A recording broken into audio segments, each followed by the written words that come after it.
Hello and welcome to the Turn 1 Magic Cube podcast. My name is Sam and I have Pete here today. Hey. And Kirk. How's it going? And we're going to do what we usually do and go through a mock draft. We're going to simulate a 4-person draft and we're going to go through the picks and see what we like, see what we're going to choose, and just tell you what cards we would pick, what cards we hope to wheel, and if the card we wouldn't pick wouldn't be in there, what card we pick instead. So let's get it started. We have Stupor, Bramble Crush, Grave Titan, Vivid Meadow, Flames of the Firebrand, Black Vice, Boros Charm, Blade Splicer, Zuran Orb, Burst Lightning, Spike Shot Elder, Red Sun Zenith, Savannah, Uktabi Orangutan, and Twin Blade Slasher. This one seems like a pretty easy pick. What do you guys think? Yeah, I already have mine. I know what I'd pick. Well, what would you go for? Grave Titan, probably. Yeah, why are you looking at Grave Titan over everything else? I mean, it seems pretty obvious, but let's hear it. Well, it's probably the most powerful card in the pack. The only one I would argue is on the same level is either the Boros Charm or Red Sun Zenith, which aren't even on the same level. But if I were to go with the Red Sun Zenith, there's too much red in the pack, so I don't even bother with red there, and I don't know, it's good. Yeah, definitely. Kirk, what are you thinking? Grave Titan too? Grave Titan for sure. It's just one of the best creature bombs in the whole cube. Definitely. It's 10 power. Way too strong. Yeah. So in this easy pick. Yeah, absolutely. This I totally agree for all the reasons said. Pretty easy pick. One of the best bombs, absolutely.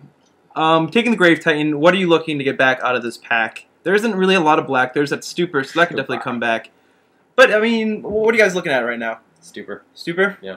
Yeah, just stay with the black and kind of stick with it. Yeah, it's splashable. If I don't end up going deep into black, I could play it. It's not one of the upper tier cards. It's definitely a support card, but it's good when you're playing it. Yeah, that's it. Yeah, definitely. Kirk, what are you looking at? Yeah, the Stupor is probably going to come back. I'd say Red Sun Zenith and Blade Splicer will be gone out of here. Maybe hope to get the Uktabi Orangutan back, just 'cause it's good to have artifact destructions with all the powerful artifacts going around. Yeah, definitely. Nothing wrong with black-green. Sure. Lamp into that Grave Titan. I think I totally agree with you there. I think I would go with the Vivid Meadow here. I like a lot of fixing, and I really like the Vivid lands because they allow me to go in a lot of different directions, and Black-White's a pretty strong color combination anyways. And I know we're probably not going to wheel the Blade Splicer, but that's okay, because you might wheel something like Boros Charm, or maybe even get like Savannah back late in the pack. But I mean, if the Stupor is here, I'd probably just go for that. But even then, it'd be pretty close to me with the Vivid Meadow. It all really depends what I get in the next couple packs. But if like I got a bunch of colors, a bunch of cards in other colors, I think the Vivid Meadow is what I'm really looking for. So yeah, that seems pretty cool. Would you play if you're not? What if you're not taking any white for the next 7 picks after this? Jeez. Is Vivid even good at that point? Would I even play it? Yeah. I might. I mean, I would consider in the back of my head when I'm looking at like good white cards and packs, being like, I do have a Vivid Meadow. Like if I saw like a balance, I would probably take a balance because I have the Vivid Meadow. I'd take a balance anyway. Oh yeah, you find a way to splash it, right? But yeah, I don't know. I mean, you're absolutely right. If I didn't see any white cards, it'd be way worse. But I think there'd be a lot of times where in a deck where I need the mana base, I would probably just play a Vivid Meadow for like the ability to tap for the other colors. Even I think if you're not playing white. It'd have to really lose mana base, but okay. I'd just like to have the option there. But assuming that Grave Titan is not in this pack, what are you guys looking at as a first pick? Red Sun Zenith for sure. Yeah. It just stands out. The other options I would pick are Blade Splicer's good, just a little mini army in a can. Yep. And then Boros Charm is new, so I like taking the new cards early and just trying them out. And it's been disgusting. Yeah, it seems really powerful, definitely. You're not really passing a lot of white, so you can get like maybe an Armageddon or Wrath of God, something stupid like that. Yep. Even like Wildfire or Whip Flare would be really good. Or some of this red might come back around. Yeah, definitely. I think I would probably go for the Blade Splicer. I like the Red Sun Zenith, and it's awesome to have that card, but there's just so many fun things you can do with Blade Splicer, whether you're recurring it or bouncing it or just, recurring nightmaring it. There's a lot of really sweet stuff. But yeah, any other thoughts on this pack before we keep on going? No. Nope. All right, this is go on the next one then. Number 2. Okay, so we have a unanimous pick of a Grave Titan walking into a Earthquake, Academy Ruins, Capsize, Mana Leak, Crucible of Worlds, Plated Geopede, Jackal Pup. Tons of red. Oh yeah. Gemstone Mine, Chrome Mox, Phantasmal Image, Ankh of Mishra, Godless Shrine, Core Sanctifiers, and Jace Bellerin. This is a pretty tough one, I feel. No black. No black, which is kind of alarming. But a lot of really good blue cards. Yeah. And you didn't really pass any blue in the last pack. Actually, there was no blue card at all in the last pack. It's true. So, Well, what are you guys' first instincts when you see this pack? Red and blue are open. Yeah, red and blue are definitely open. What are you looking at as your top cards that you're really looking at right now? Earthquake.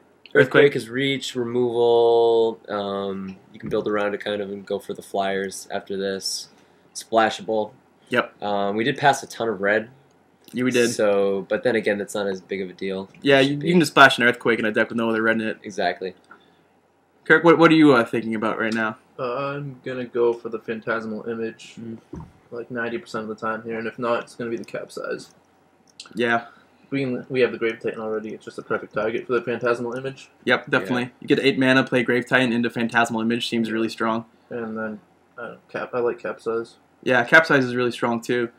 But taking like those two 6 mana finishers really early on when you have an option of like a clone, you have to go for the clone. I totally agree. And if we are going black, there are chances that we're going to be trying to recur things out of the graveyard. Blue is never a bad way to go when you're combining with black too. And for all the reasons you said, just being able to clone anything for 2 mana is really, really strong. So final decision, Pete. What are you looking at?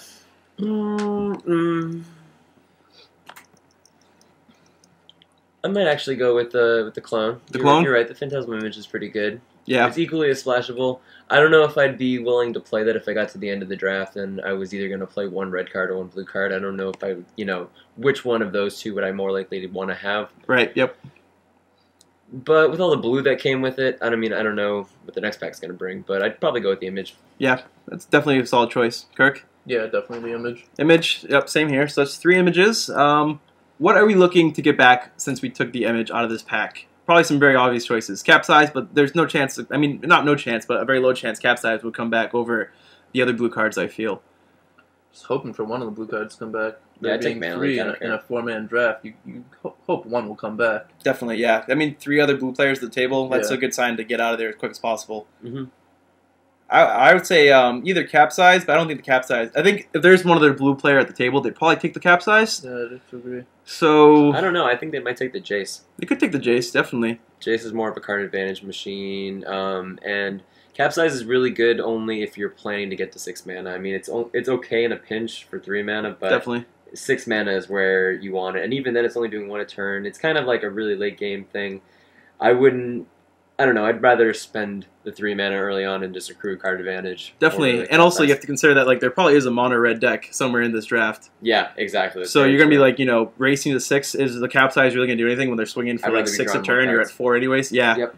And Mana Leak for that reason is definitely has some merit too, because you might be easily able to play it. Who knows? You're gonna be in these 2 colors. Who knows? You're gonna be playing a light version of blue. Mm-hmm. Who knows? I would probably still take the Capsize because it's really strong, but I don't know. I would take Mana Leak over Capsize if that's the one that came back, but if Jace came back, then I would take the Jace over the Mana Leak. Nice. But Mana Leak, I don't know. Yeah, I hear you. Definitely. Someone. Kirk? Yeah, I'd say Capsize Mana Leak Jace, from my opinion.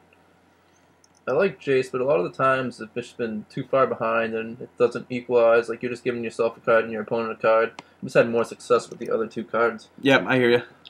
But Jace is also a bomb sometimes. When you have the right cards coming with them, you get really far ahead. Yeah, you get the huge card advantage. They're trying to attack into them, and you're gaining life off of that. You can definitely equalize a game out of nowhere just because people put too much attention towards them. So we're gonna assume that the Phantasmal Image wasn't in this pack. This question is probably already answered. But what would you take if the Phantasmal Image wasn't in here? Capsize. Capsize, Pete. Earthquake. Yep. I would probably go with. Actually, it's kind of a tough one because Capsize is really strong, but the Earthquake definitely has some merit too. Yeah. Especially since you already have the Grave Titan, and you'll be able to protect your Grave Titan, and then swing in with it afterwards, which is really nice. Good point. And you don't want to be killing all your 2/2 zombie tokens. Yeah, exactly. Yeah, well, you don't really mind if you can kill your tokens, That's true, swing with it, and get another 2 right afterwards. You don't really care. Yeah.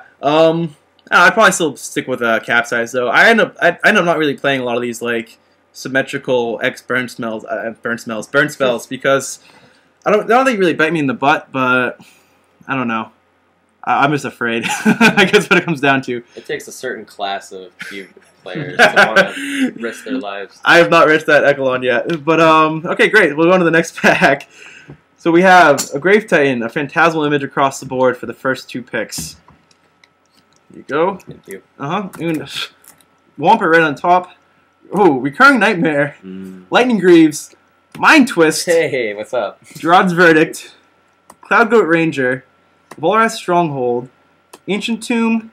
Sarkin Vol. Disfigure. Serendib Efreet. Yosei the Morningstar. And Jungle Lion. This is a tough... This is 2 cards, I feel. The Recurring Nightmare and the Mind Twist, but what one do you take? That's painful. That is painful. I don't really have a direction yet. My God. Pete, do you have any instinct one way or the other? It's early enough that Recurring Nightmare can be built around, and you already have the Grave Titan, which is nasty with it. Yeah. But Mind Twist is just stupid. Yeah, are you really gonna give someone a pick 4 Mind Twist? That seems painful. Mind Twist is like one of those cards that's much like Balance to me that I will play. I'd be playing 4 colors already that wasn't that color, and Yeah. like, well, I guess I'm playing 5, because Yep. I'm going to play that card no matter what. It's going to be handy at some point. Find a way to fit it, but Recurring Nightmare is like exactly what we want in this Yeah, deck. it's true for those first 2 picks. Oh man, like So I go Nightmare. Yeah, Nightmare. I'd have to take the Nightmare. Yeah, I mean it's this is one of the few times where I'm passing a Mind Twist. Pack 1, pick 3, but Recurring Nightmare is it's exactly what we want. So that's an unfortunate unanimous pick, but Not that unfortunate. It's a good not that place to be in. unfortunate. Yeah, it's only painful because we know we're passing, but even then, it's not that terrible. What are we looking to wheel out of here, though? It's definitely some good choices that we could possibly come back. Yeah. I mean, Volrath Stronghold seems like it'd be an awesome one to wheel, and Yeah. we'd probably get it ahead of the other black player, the guy who's going to take this Mind Twist, because, I don't know, it's you really need to be playing black to play it. So that would be awesome.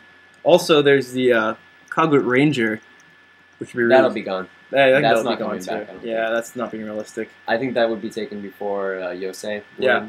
And just because it's as equal... It's not equally as good as the Grave Titan, but it's on the same kind of game plan, and that's a game plan that's pretty popular. Yeah, it's a shutdown Recurring Nightmare effect that you want It's to amazing bounce in after a Wrath. Yeah, that'd be good with the Nightmare. I don't know. Yeah. I mean, this member is not the worst if somehow we don't get the Stronghold or the... But even then, Yosei. I would take this member's really good, but I like the Disfigure, 3/4. sorry, yep. Yeah, whatever, Disfigure. The Freet. The Efreet as a nice awesome like as well. roadblock or something, and then a contact Or just win the game. You know? Yeah. Yeah. Well, with a sword, that Efreet's really powerful. Yeah. If you happen to stumble on one the next Definitely. Kirk, effects. what are you hoping to get back, Kirk? A lot of choices It's here. kind of rough. I feel like this is one of those packs where the wheel might not get played in my deck. It's kind of more of a sideboard wheel. But, Even if like the Stronghold did come back. yeah, I mean it's good, but I'd say yeah, the Stronghold's on top. But with the Recurring Nightmare, I'd have to have good fixing to play the Stronghold. But yeah, it's definitely good. Definitely. Definitely hoping for the Stronghold. And if not, probably the Disfigure for just protection against aggro as a sideboard card. Would you, if it was between Disfigure and something like a Yosei, is there even any question? Would you try to get this to like combo No. off, or Definitely not. just stick with the Disfigure? But yeah. See, I don't even think you said it was a sideboard card. I don't think Disfigure. I would play that because there's going to be elves. There's going to be aggro guys. There's going to be guys that you just aren't going to attack, or that aren't going to attack you that you want to get rid of. I don't know. It's good removal all around because a lot of the creatures, like even getting rid of what's the goblin that makes a ton of other goblins? Siege Gang Commander. Like there's tons of creatures that you don't realize are. Yeah, And even and then, it's combat mechanically. yeah, nice little combat trick. Yeah, You know, like exactly. some guy thinks he has like a safe block, and the next thing you know, he doesn't Nope. have power and toughness, and he's dead. Yep. That's very nice. Yeah. So okay, so I'm not going to bother asking what you take if the Recurring Nightmare wasn't in here. I think it's pretty unanimous Mind Twist. Yep. Oh, Jungle Lion. The Jungle Yeah, Lion, definitely Jungle Lion. definitely. You can't even block. The card's awesome. Why would you want it? Yeah. So Mind Twist is the pretty easy second pick. But to Yeah. recap, we have first pick Grave Titan, second pick Phantasmal Image, and third pick Recurring Nightmare. And pack number 4 now, the final pack, we have Hypnotic Spectre, Kitchen Finks, Treetop Village, Symbol Status, Eh. Putrid Leech, Grand Arbiter Augustin IV, Kazali Pride Mage, Soltari Monk, Izzet Charm, Navernal's Disc, and Knight of Meadowgrain. Oh man. Looks like we're going green. Yeah. Seriously. That symbol status, okay, for people who don't know, symbol status is absolutely ridiculous. And the reason that is because if you run a lot of basics with different mana symbols in them, if you just play for 4, you're getting 4 tokens out of it. Now, if you have like a signet, if you have like some random elves, random artifacts, just playing spells and then playing symbol status. Kirk, how many tokens did you get for symbol status the other day when we were playing? It was 12 last time we played. 12. Listen, 12, it's just crazy. I'm at a loss for words right now. The card is just undeniably strong.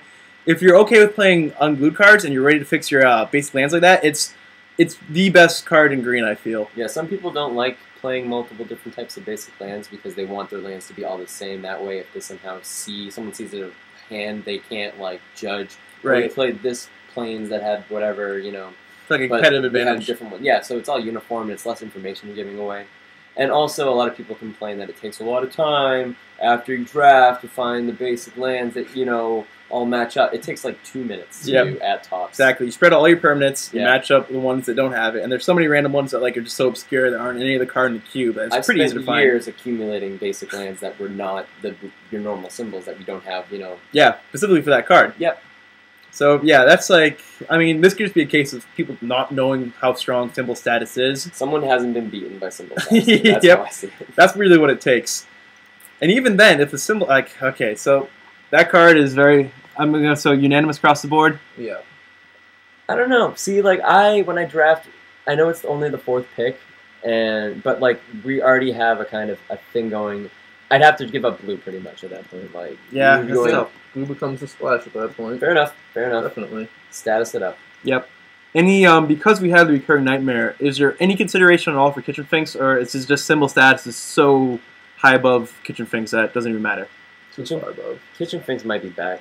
Yeah. We hope for it, but I don't think it will, but there's a chance. If not, the disc is good. I like the Spectre. This is kind of rough in our deck actually, because we're gonna be making so many guys like tokens and whatever that like the disc is often just gonna like. You wait to play the tokens. You play disc early, you know, and then it's gonna cost you 1 plus your army again. Just having to fail safe out there if you need it. Yeah. Okay. So symbol status for me. Kirk, symbol status. Yep. Pete. Yes. Symbol status. Unanimous across the board. What are we hoping to get back from this pack? A Treetop Village, in my opinion. Yeah. Hoping for that Treetop to come back. So I don't think the Kitchen Finks is coming back. No, I don't think so either. Spectre Village. Yeah, definitely. Either one of those cards could go too, but I mean, the white player is going to take one of these, whatever color they're playing in, probably. Either if they're white-green or white-blue, they'll either take the Pride Mage or the Arbiter or the Kitchen Finks. I mean, I feel like take it. I mean, there's just so many different cards they could take out of this pack, and then I don't know. I'd probably go for the Treetop Village. It's always nice to have manlands. What are you looking at? It's between the top 2, the Village and the Spectre, but I wouldn't be upset if I got the disc. Yeah, I wouldn't be like, oh, bummer. If it came between the 3 of them, which one would you pick? If all 3 came back, probably Village. Village, even over the disc, and like the failsafe for the disc, just having the manland. I like the manlands. Yeah, definitely. I really like Spectre too. I mean, like it's getting slowly outclassed, but it's a solid card all the way through. Yeah, when you can attack with Spectre, it can really ruin some plans. Also, it cuts black out entirely. You know, like and we are in black, so that's very important. Someone else might take that. You know. Yeah. Eventually. Okay, so we make pretend that symbol status was not in here somehow. What are we looking at as a first pick out of this pack, or just a pick out of this pack? Kitchen Finks. Kitchen Finks. Even though you don't have any green or white yet. Probably. I mean, it's better than the Spectre, and it's great for Recurring Nightmare. Yeah. And Life Gain is also, like... amazing. It's good, and it's pretty rare in Cube. Yeah. Sometimes when you need that Life Gain versus the aggro deck, he's a perfect card. Yeah. And who knows what other black cards you're going to get that are going to slowly suck your life away. Yeah. And I'm usually going for 3 colors, 2 solid colors, and a splash of something else. Mm-hmm. And you can very easily splash either one of those colors, too. Leaves you wide open as well, which is nice. It could be white. You don't know what's coming next. It's either white or green, so you kind of leave yourself a little more option there, too, with being Kitchen Finks. Yeah, definitely. And you could be playing, like, 3 colors with a 4 splash for some reason, and that 4 splash is on that color, making it a little easier to cast it. I mean, that's a little ambitious, but, like, something to be considered, for sure. Definitely. Okay, so any final thoughts on this pack and the whole episode? Any closing thoughts? No, I think we're all set. All right, great. Signing off, this is Sam. Pete. Kirk. And thank you for listening.